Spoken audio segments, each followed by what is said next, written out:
Madam President. The senator from Washington. Thank you, Madam President. You know, I got my start in politics as a mom in tennis shoes fighting to protect a preschool program, and I still wear that label proudly. I am a former preschool teacher. I'm also a former community college educator, and I am also a former school board member.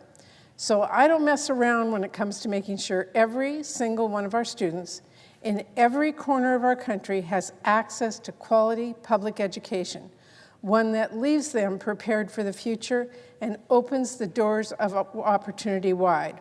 It's not a responsibility I take lightly. It never will be.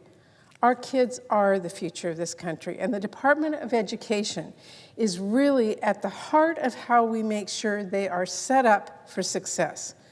But Donald Trump and Elon Musk want to rip the heart out of public education in America and abolish the Department of Education.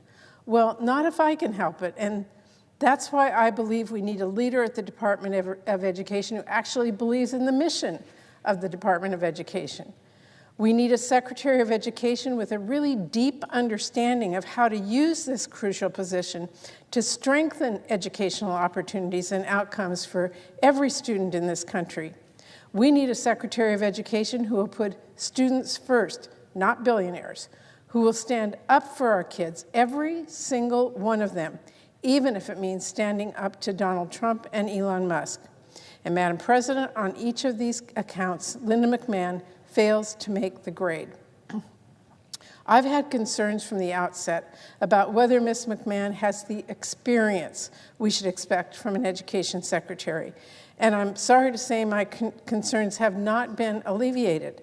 Far from it. I asked her in our confirmation hearing about the Every Student Succeeds Act.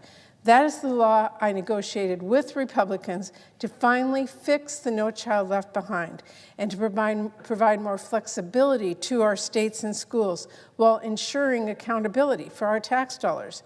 She couldn't name a single requirement of that law, not one.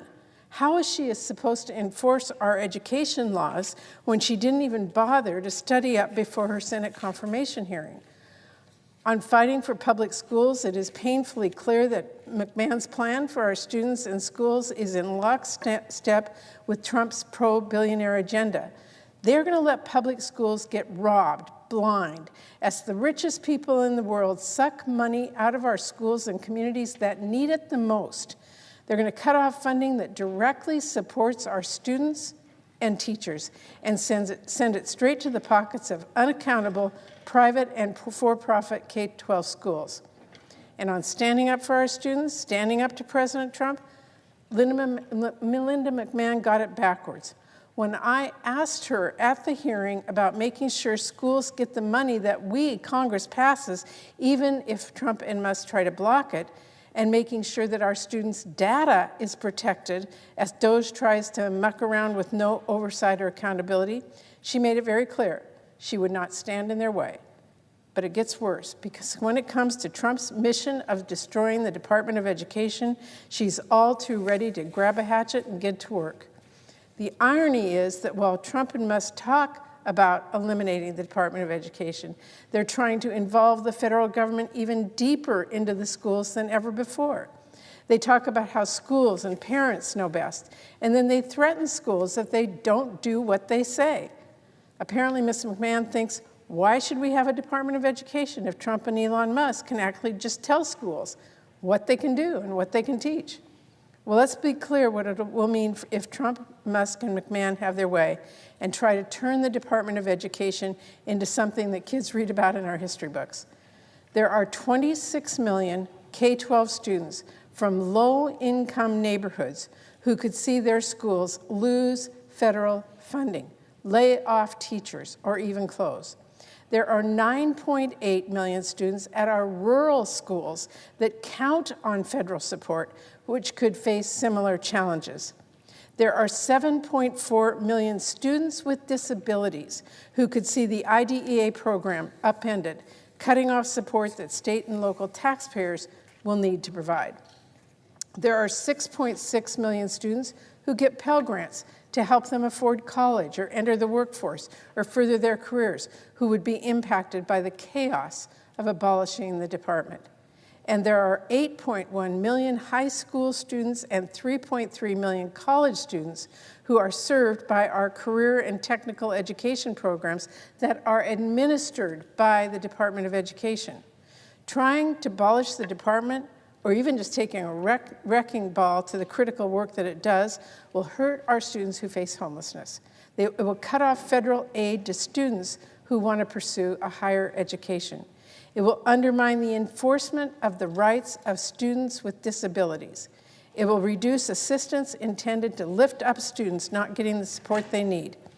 Weaken protection for students, scrap evidence-based research that helps us know what is working, for whom, and how, and it will leave for-profit colleges free to rip off students and families, which we have seen happen in the past, and we can't let that happen again.